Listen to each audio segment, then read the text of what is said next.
Thomas the tank engine was a little blue engine who always tried to be really useful. He and all his friends lived on the island of Sodor.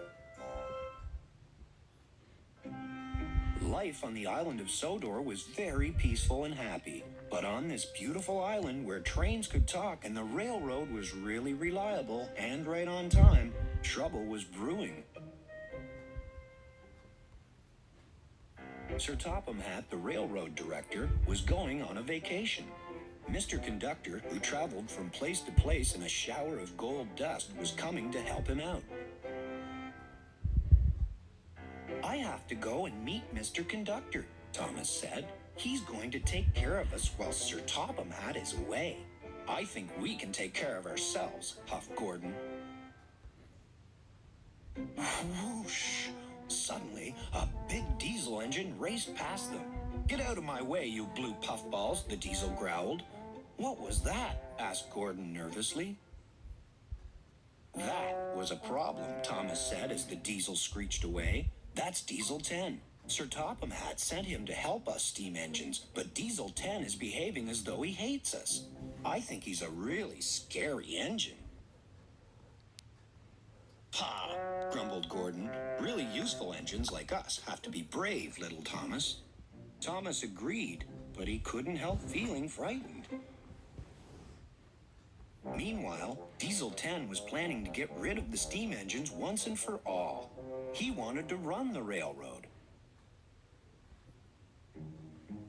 That night, Diesel 10 sneaked up to the engine shed and threatened Mr. Conductor with his jagged claw. "Make the most of tonight, Twinkle Toes," hissed Diesel 10, "because you won't like tomorrow." Mr. Conductor had another problem, too. "I've suddenly lost all my sparkle," he sighed to Thomas. "To get it back, I must find some more gold dust." Thomas and the other engines knew they had to help Mr. Conductor find the source of the magic gold dust. "While the boss, Sir Topham Hatt, is away, we cats will play," purred Diesel 10 to his pals. Splatter and Dodge gulped. "We're going to make life miserable for those steaming heaps of trash on wheels," Diesel 10 continued. "This island doesn't need them. It needs diesels.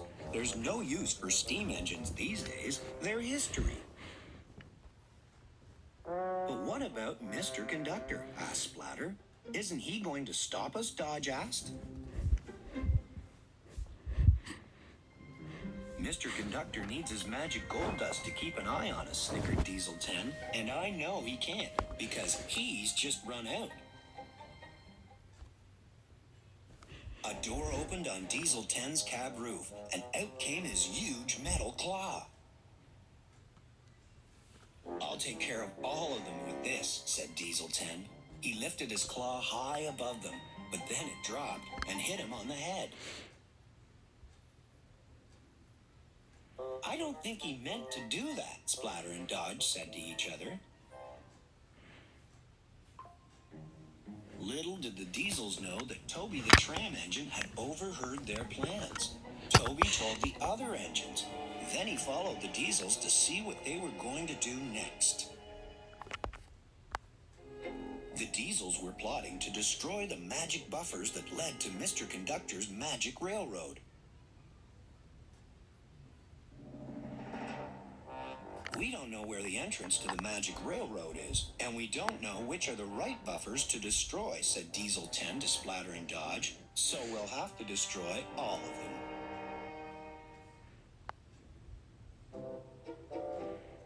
Toby knew he had to do something to stop Diesel 10. "I've got to distract him," thought Toby. Clang! Toby rang his bell as loud as he could. "It's the old teapot," shouted Diesel 10. "Smash him!"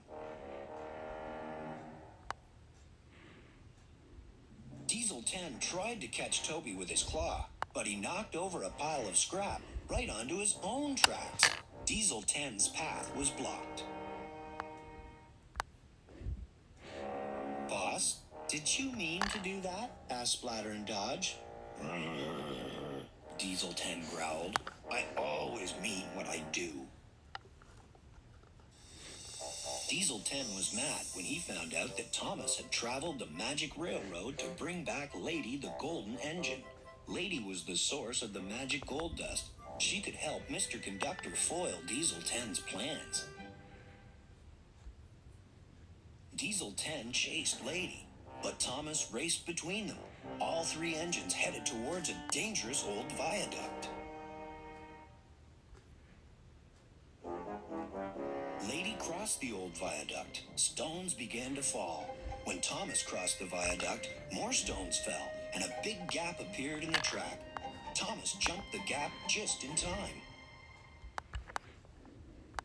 But Diesel 10 couldn't stop, and he tumbled far below onto a barge filled with sludge.